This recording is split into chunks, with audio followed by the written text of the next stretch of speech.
Ansys Granta MI Sustainability is an add-on for Ansys Granta MI, providing reference data and tools for cradle-to-gate assessment of the environmental footprint of product at the early stages of design.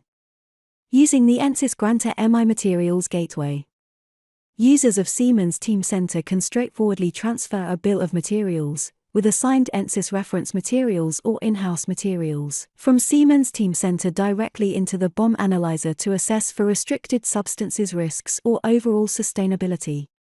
BoM Analyzer automatically loads and users can obtain a rapid cradle-to-gate assessment of two key environmental indicators for their product: climate change, CO2 equivalent, and embodied energy.